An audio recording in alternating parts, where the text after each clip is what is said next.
Dear students, today we shall start a new lesson, that is socio-political movements in Tripura, the Riang uprisings.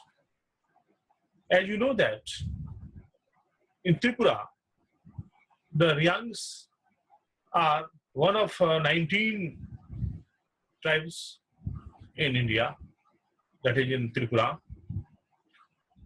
and Riangs are the second largest tribe in Tripura.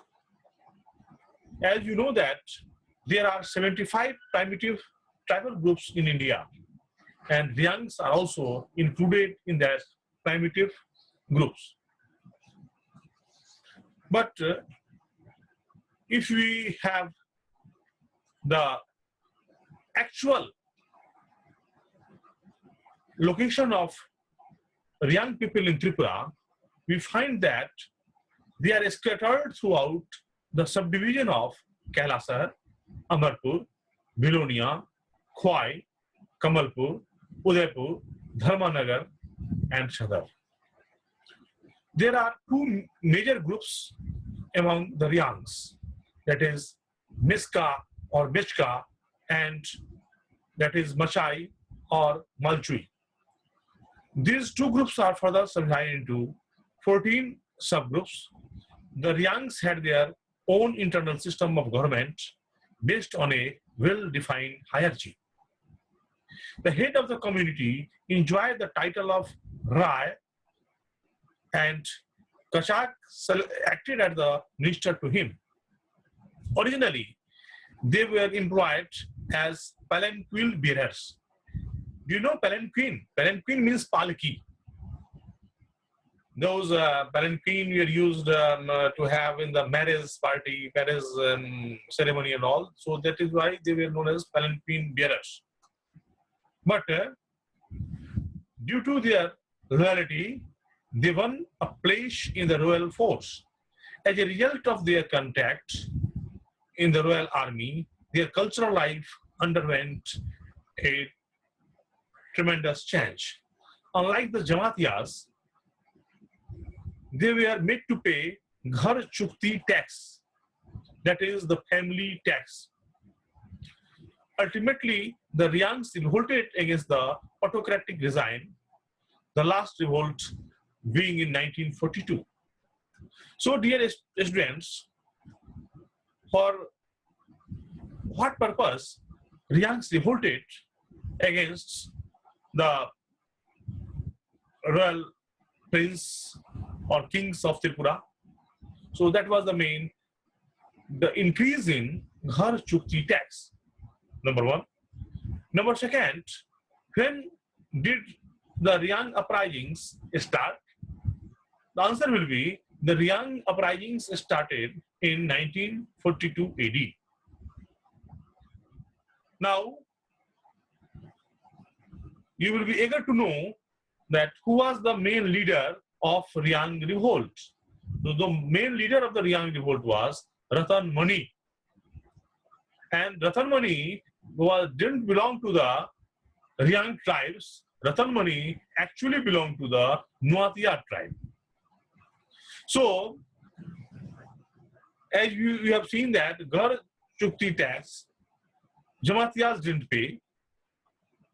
Jamaatiyas were number one.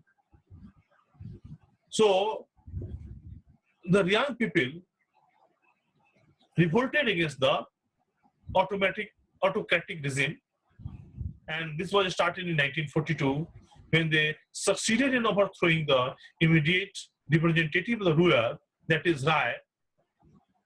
Since then, the Riang village councils continued to be active as well as de facto ruling bodies. Riangs is still a nomadic tribe, and a large number among them maintain their livelihood by practicing jhum cultivation and other food gathering activities like collection of jungle fruits, leaf, plants, fishing in stagnant water, or in hill slopes, hunting of wild animals, of birds, so on. So, the Riang revolt, Riang unrest took place when the ruler of Tripura was Maharaja Bir Bikram Manikya. This was partly a socio-religious movement and partly so it was partly an anti-feudal movement, a protest against the existing, that is, pattern of society which was oppressive in nature. Riang society was dominated by a group of village headmen, collectively known as Chaudharis. The head of the Chaudharis was called Rai. All social, political, and economic decisions of the village were decided by them. They had great influence in the village matters. Even the rulers of Tripura used to enhance and support the powers and positions of the Chaudharis in all village matters. It was through the help received from the Chaudharis that the Maharaja used to collect tax from the ordinary people, in return of which they were exempted from paying tax. So Chaudharis were not paying any tax. They were exempted to pay any tax. And who was Chaudharis? They were the head of the villages of Riangs.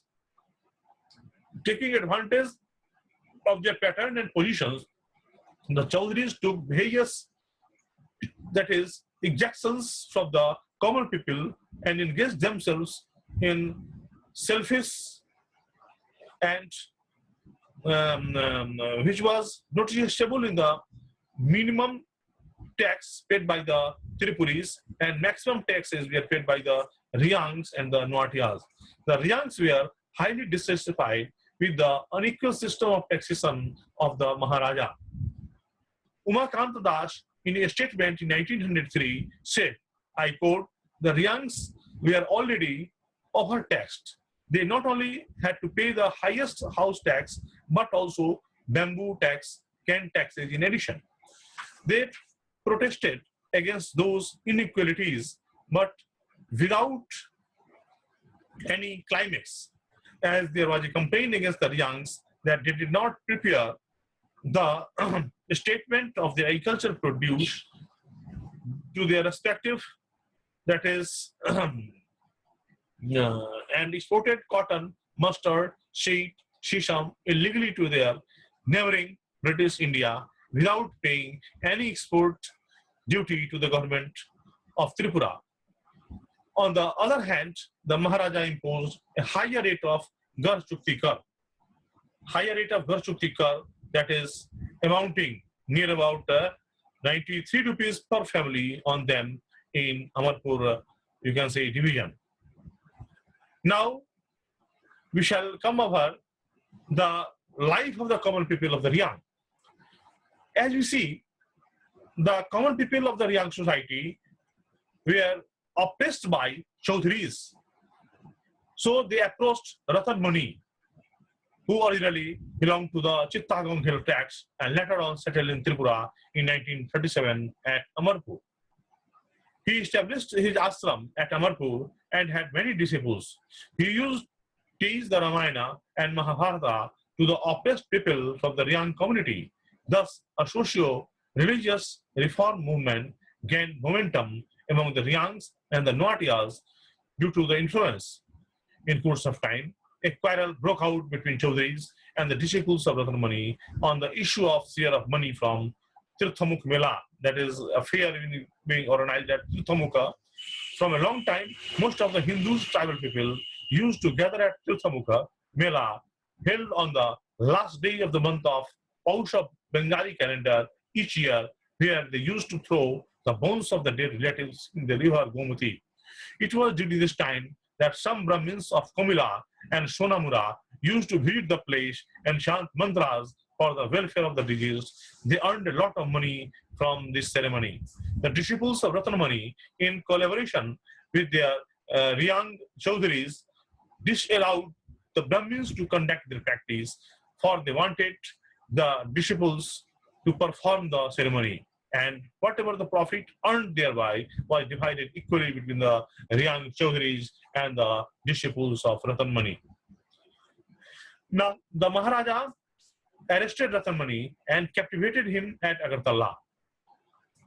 Why? Because due to the Riang unrest, the Maharaja thought that it was due to the Ratanmani that Riang peoples are agitating for Garchuti tax and some other regions. However, Ratanmani managed to escape. As a result, his popularity among his disciples increased. His followers increased in number when supporters of ex-Rai of Riangs named Devi Singh became his follower. Actually, Khagendra Riang, a Chaudhary of Bagafa, wanted to be the Rai or chief of the entire Riang community in Tripura. There was a custom among the Riangs that one could not be a Rai during the lifetime of another Rai. So the king dismissed the existing Rai named Devi Riang of Amarpur and appointed Khagendra Chaudhary as Rai of the Riang community. Khagendra Chaudhary and his supporters began to harass the supporters of Devi Singh Riang. So the supporters of Devi Singh Riang complained against Khagendra Chaudhary and his supporters to the king without any effect. They submitted a petition to Riang Banga, that is the shadow chief of the Jampui Hills, to settle the matters. Riang Banga forwarded the petition to the king for taking necessary action. This dissatisfied the Riangs, who became the followers of Ratanmani. So their dissatisfaction was in the two manners now. So the number of Ratanmani's disciples increased more due to his social work before the outbreak of the Second World War. The prices of essential commodities, as you know that due to the Second World War, the prices of essential commodities increased. The government used to purchase paddy and the condition of people was very, very miserable. And at this very moment, famine broke out in Amarpur, Udaipur, Bhilonia and Sabrum. At this critical juncture, when some selfish Chaudhrys wanted to make a profit out of the situation, the disciples of Ratanmani established Dharma Gola for the distribution of food in their own villages. That was a kind of social welfare of the Ratanmani and his disciples. When the Second World War started, the king of Tripura ordered the Chaudhrys to collect soldiers from the Riang youth, but the Maharaja received information that it could not be done due to the protest of the disciples of Ratanmani. The king further gained information that at several places like Bhilonia, Amarpur and Udaipur, the Riangs were gathering in large numbers and were preparing to revolt against the king.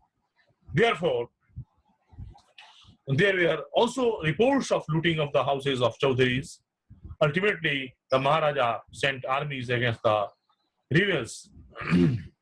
The disciples of Ratanmani would not stand in front of the organized royal forces. Now the question arises: why had